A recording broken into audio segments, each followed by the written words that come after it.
Elhamdülillahi Rabbil alemin. Vessalatu vesselamu ala eşrefil enbiya'i vel murselin. Nebiyyina Muhammedin ve ala alihi ve ashabihi ecma'in. Esselamu aleyküm ve rahmetullahi ve berekatuhu. Elhamdülillah, Allah'ın rəhməti və lütfu ilə Ramazan ayının 24-cü gününü tamamladıq. Və Allahdan istəyirəm ki, Allah Teala bizdən qəbul etsin ibadətlərimizi və təşəkkür etmək istəyirəm bu məclisi təşkil edən qardaşlardan. Allah mallarına bərəkət versin. Ümumiyyətlə, bugün danışmaq istədiyim mövzu zaman və vaxt barədə olacaq. Gördüyümüz kimi Ramazan ayı artıq son günləri yaşayırıq. Son günlərindəyik. Artıq bir neçə gündən sonra Ramazan ayı başa çatır və fikir versək çox tez gəldi, keçdi.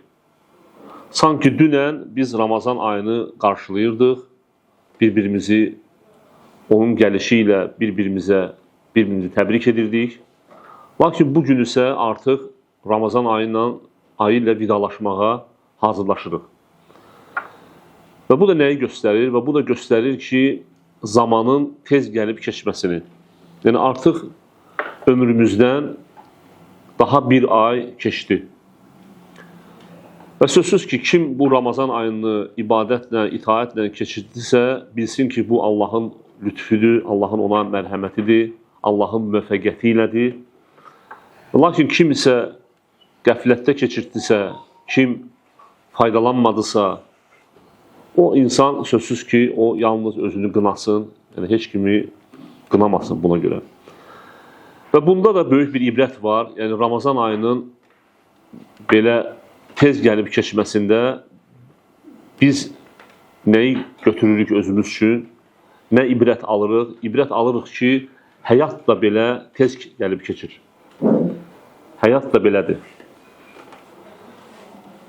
Və necə ki, bir ay ötüb keçdi, bu ay başqa aylarla əvəz olunacaq və nəhayət Allahın bizə yazdığı əcəl bir gün tamamlanacaq. Və ona görə də bizim üzərimizə düşən nədir? Bu zamanın belə tez ötüb keçməsindən ibrət alaq və çalışaq əməllərimizi çoxaldaq, salih əməllərimizi çoxaldaq. Çünki bu həyat bizim üçün bir meydandır, bir tarladır və hər kəs bacardığı qədər ibadətlərini çoxaltmalıdır, ibadət etməlidir.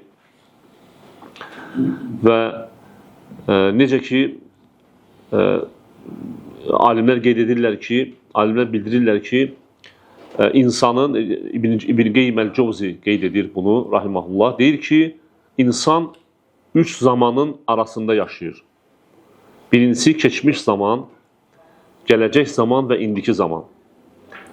Keçmiş zaman artıq bitmişdir və insan onunla bağlı səhlənkarlıq və nöqsanlarına görə Allahdan ancaq bağışlanma diləməlidir. Gələcək isə hələ qabaqdadır. İnsan gələcək zaman üçün Allahdan yardım istəyərək bu zamanı itaətlə, ibadətlə keçirtməyi Allahdan istəməlidir və buna niyyət etməlidir. Yəni insan Allahın ona verdiyi bu ömrün, yəni qalan ömrü niyyət etməlidir ki, ibadətlə, itaətlə keçirsin.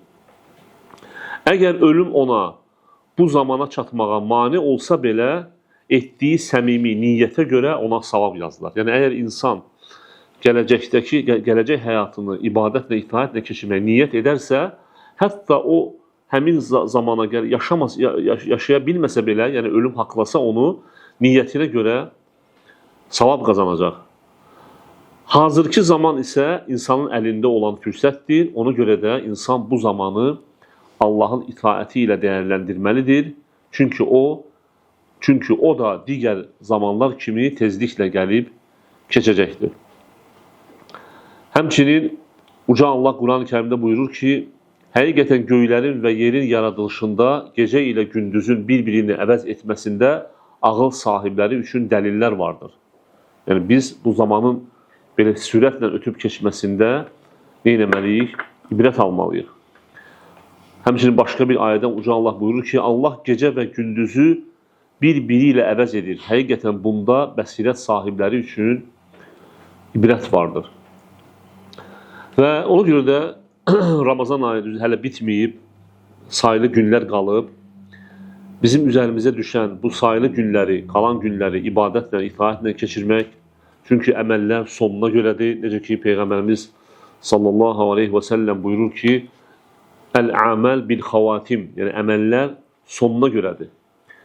Və sözsüz ki, hamımızın müəyyən bir nöqsanları oldu bu Ramazan ayında. Yəni, heç kim deyə bilməz ki, mən bu Ramazan ayını əvvəlindən ta bu günə kimi layiqli şəkildə keçirmişəm. Yəni, bunu heç kim deyə bilməz. Hamısının, hər bir insanın bir nöqsanı oldu, bir boşluğu oldu.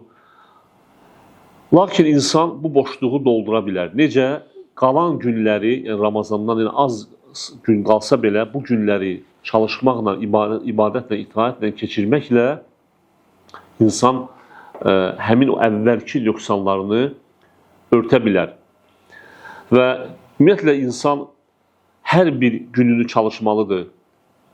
Hansısa bir əməlini artırsın, ibadətini artırsın. Necə ki, demək, İbn Məsud radiyallahu anhu deyir ki, günəşin batdığı, ömrümün azaldığı, lakin əməl dəftərimə heç bir yaxşı əməl əlavə olunmadığı bir günə peşman olduğum qədər heç nəyə peşman olmamışam.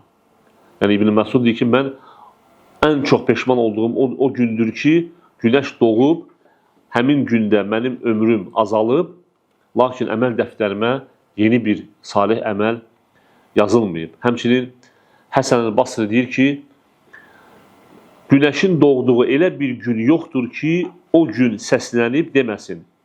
Ey Adəm oğlu, mən yeni bir günəm və sənin əməllərinə şahidəm. Məni dəyərləndir, çünki mən keçib gedəndə qiyamət gününə qədər bir daha qayıtmayacağam. Həmçinin başqa bir rəvayətdə demək, Həsən el-Basri belə deyir. Deyir, ey Adəm oğlu, həqiqətən sən günlərdən ibarətsən.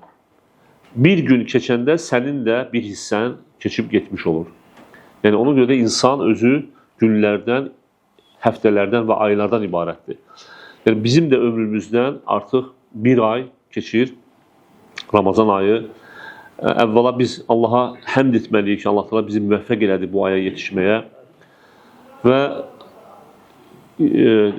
artıq sayılı günlər qalıb, az günlər qalıb, lakin bu günləri də yenə də bacardığımız qədər çalışmalıyıq.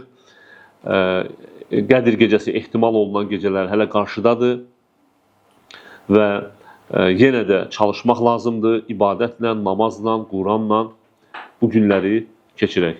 Bu qədər qardaşlar, çox uzatmayayım. Allah bizi eşidib faydalardan etsin. Allah təala bizi sabit eləsin.